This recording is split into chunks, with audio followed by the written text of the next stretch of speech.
préparer votre riz à sushi, maki ou onigiri, il va vous falloir du riz blanc, le riz de base, pas besoin de prendre un riz spécial. Et il va vous falloir pour la cuisson de l'eau, le même volume d'eau que le volume de riz que vous allez utiliser. Vous allez commencer par rincer le riz avant cuisson. Donc pour ça, mettez-le dans un bol, remplissez ce bol d'eau, mélangez bien le riz avec l'eau, froide, je précise, et ensuite égouttez. Alors je vous conseille de ne pas juste égoutter en mettant votre main, mais vraiment laisser tomber du riz dans une passoire ou un chinois pour vraiment enlever toute l'eau.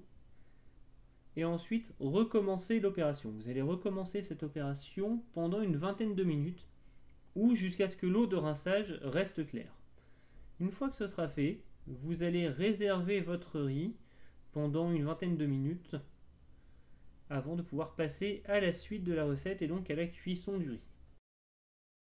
Miaou! Pizza du chef et brocoli! Pour préparer vos makis, il va déjà vous falloir du riz collant. Donc là, c'est du riz déjà rincé parce qu'on va faire quelques ajouts dessus après. Des algues nori pour pouvoir faire le corps du sushi.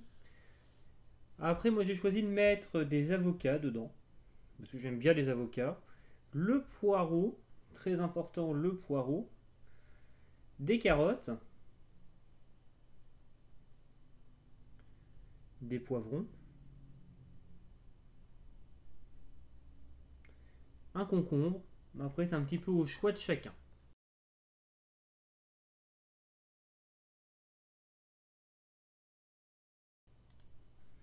Donc, pour préparer vos makis, vous allez commencer par préparer le riz, par faire cuire le riz. Et le temps de préparer les autres ingrédients, comme ça le riz sera cuit, à peu près. Donc, comptez une cup par personne. Rajoutez le même volume d'eau que le volume de riz. Vous pouvez compléter avec du... Alors là, ce que je rajoute, c'est du lin, c'est des graines de lin. Mais après, selon les choix, vous pouvez rajouter du pavot, plein de petits trucs pour donner un petit peu de couleur dans le riz. Alors si vous avez un autocuiseur, suivez les instructions de cuisson du riz pour votre autocuiseur. Autrement, mettez le riz à feu moyen doux, couvert, très important, couvrez le riz pendant 15-20 minutes jusqu'à ce que le riz ait absorbé toute l'eau. Donc ensuite, on va préparer les poireaux. Alors pour préparer nos poireaux, pour une fois, on va couper aussi le bout des poireaux tout de suite. Parce qu'on va vouloir extraire des feuilles, extraire des lamelles pour s'en servir comme feuilles. En fait, pour remplacer les algues nori, pour ceux qui n'aimeraient pas, ou simplement pour faire des makis un petit peu différents. Donc pour ça, vous allez le couper, mais à peu près jusqu'au cœur, jusqu'au milieu. Vous allez le couper dans la longueur. Et vous allez extraire quelques feuilles. Alors après, le poireau n'est pas perdu, hein, vous pouvez en faire ce que vous voulez.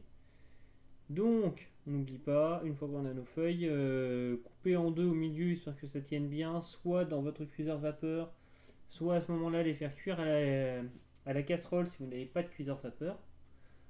Préférez quand même la cuisson à la vapeur, ça permet d'avoir des feuilles de poireaux bien cuits. Autrement, pour la cuisson à l'eau, dans de l'eau bouillante, quelques minutes.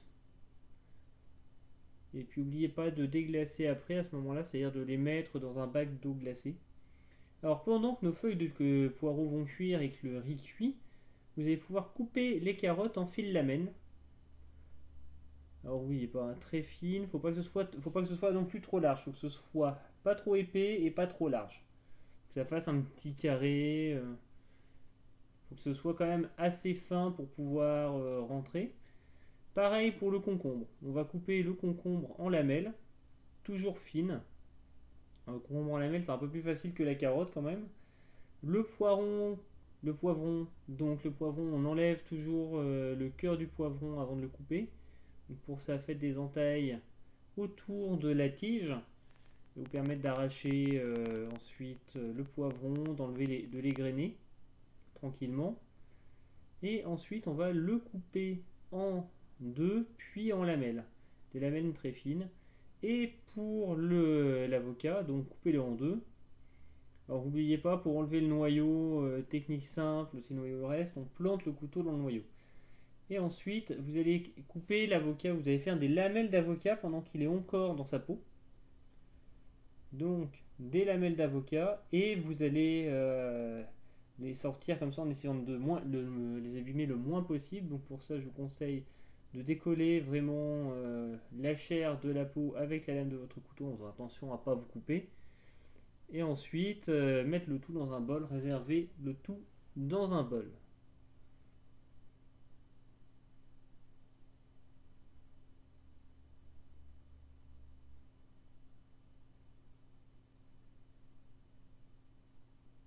Voilà, comme ça, vous voyez bien le geste.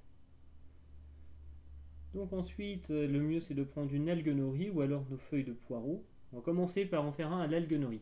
Donc pendant que le riz est encore chaud et un peu humide, ce qui va permettre en fait d'humidifier les algues nori et de pouvoir les travailler facilement, vous allez étaler du riz sur la feuille de algue nori. Alors n'oubliez pas de mettre un support pour rouler les maquis, ça se trouve assez facilement. Là celui que j'ai on le voit presque pas parce qu'il est en latex blanc, mais vous allez voir comment on va rouler. Donc vous étalez, alors point trop, doucement, hein, pas trop épais en riz et n'allez pas jusqu'au bout de la feuille, sinon vous aurez beaucoup de mal à rouler.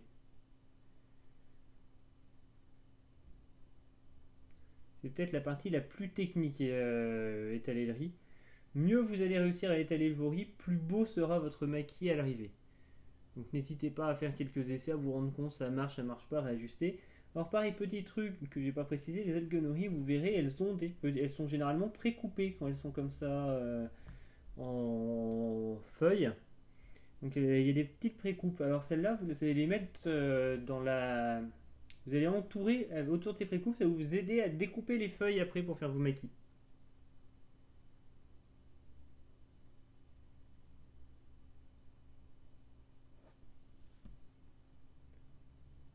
Donc prenez bien votre temps pour étaler le riz. Faut pas que ce soit trop épais, hein, même pas 1 cm d'épaisseur. Ensuite, disposez les légumes qui vous font envie.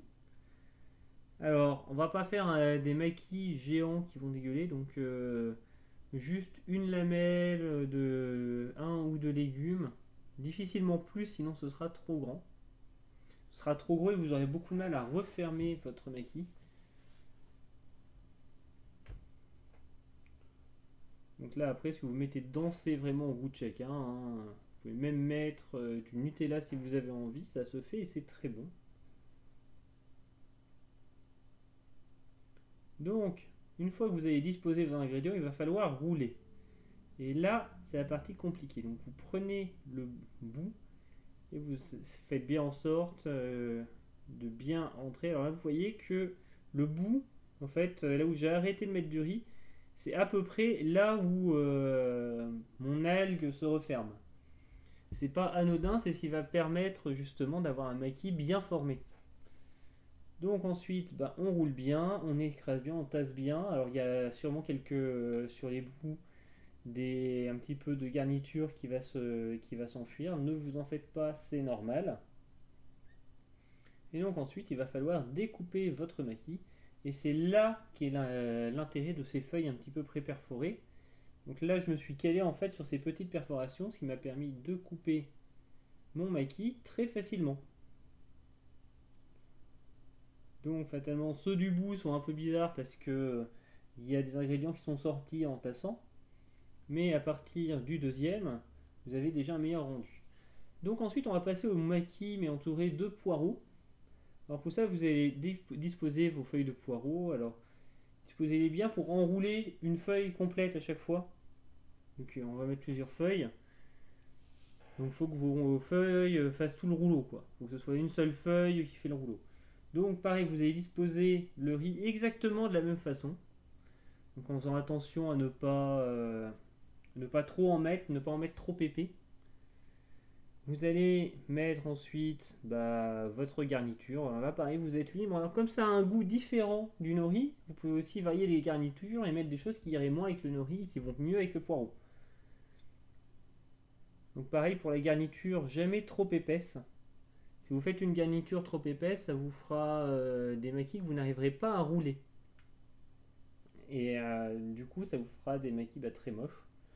Donc, jamais trop d'épaisseur de garniture.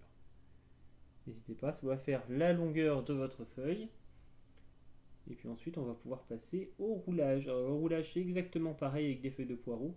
C'est juste un petit peu plus dur parce qu'elles sont plus humides. Donc ça va coller un peu plus au doigt. Donc n'hésitez pas à rouler par les deux côtés. Donc ça se fasse bien. Et on roule. On roule, on tasse. C'est pour que tout reste bien compact. Pour que ça se tienne après quand on mange. Pour ça, on va juste écraser un petit peu, tasser un petit peu. Et ensuite, on n'a plus qu'à découper notre maquis. Alors là encore, c'est exactement la même. On va suivre. En plus, comme on est sur des feuilles de poireau qui sont en longueur, c'est très facile à découper. Et voilà pour les maquis. C'est pas appétissant tout ça? Miaou! Pizza du chef et brocoli. Alors pour préparer vos onigiri, il va vous falloir de quoi les farcir déjà. Donc là on va faire une farce au guacamole, donc avec de l'avocat. Vous pouvez farcir avec du thon ou n'importe quoi d'autre. Il va vous falloir du riz, c'est quand même la base du plat. Et puis pour notre guacamole, on va rajouter un petit peu de piment sec pour donner du goût. Donc, commencez par mettre du pavot dans votre riz. Enfin, c'est pas obligatoire, moi, ce que j'ai fait, ça permet de donner un petit peu de couleur, d'avoir un riz moins monotone. Et un petit peu d'arôme. On va aromatiser un petit peu le riz. Alors là, par exemple, avec de l'arôme de jasmin, ça va permettre de donner du goût au riz, vu que le plat est essentiellement composé de riz. Ça fait pas de mal d'avoir un arrière-goût. Sinon, ce serait un petit peu fade. Donc, vous mettez à cuire. Vous savez déjà comment on fait. Ensuite, pour le guacamole, bon, normalement, vous êtes déjà au courant. On prend des avocats, on met des piments, on écrase le tout avec une fourchette, et ça fait des chocs à pic. Du guacamole, pardon. C'est pas les chocs à pic. Les chocs à pic, c'est autre chose. Un jour peut-être, mais pas aujourd'hui. Non, là, ça fait du guacamole, du coup, on écrase bien, jusqu'à avoir une purée d'avocat au piment. C'est basiquement ça, le guacamole. Et donc, pour préparer vos boulettes de riz, moi, ce que je vous conseille, c'est de prendre un bol. Alors là, on en fait des mastocs. On fait des grosses boulettes de riz, parce que j'aime bien les grosses boulettes de riz. Donc, vous allez mettre environ moitié du bol de riz. Ensuite, vous allez mettre votre avocat. Et ensuite, vous allez remettre du riz par-dessus pour que le guacamole ne se trouve pas d'un côté de la boule, ce qui serait con et assez moche et assez pas pratique pour la suite. Donc l'idée c'est quand même d'avoir un plat qui soit facile à manger. Donc on va faire une boule de riz, donc l'avocat, le guacamole va être au milieu. Donc commencez par tasser avec votre spatule dans le bol. Ça va vous permettre d'une part de ne pas vous brûler, et puis d'autre part d'avoir quelque chose qui commence déjà à se tenir quand vous le prenez en pleine main. Et ensuite, une fois que vous avez bien tassé, vous allez pouvoir prendre votre boulette de riz à pleine main pour finir de la former. Donc, pour ça, vous allez faire très simplement exactement comme si vous faisiez une boule de neige. Enfin, plus précisément, la boule de neige bien tassée, celle qui est bien dure et qui fait un peu mal. Vous savez, c'est celle que personne ne veut recevoir. Ah, voilà, vous faites cette boule de neige là, donc vous tassez bien. Vous tassez bien, vous tassez bien. Et voilà, vous avez votre boule de riz. On ne peut pas faire plus simple. Et voilà, c'est tout pour cet épisode de Pizza du Chef et Brocoli. J'espère que vous allez vous régaler avec ces maquis et ces onigiri. N'hésitez pas à mettre le petit pouce vers le haut si ça vous plaît, à commenter la recette, à me suivre sur YouTube, sur Twitter. Vous pouvez aussi rejoindre Facebook. Merci à tous les tipeurs pour votre soutien, c'est vraiment important. Et bien entendu, je continue à faire des lives sur Twitch et Xbox, donc n'hésitez pas à passer.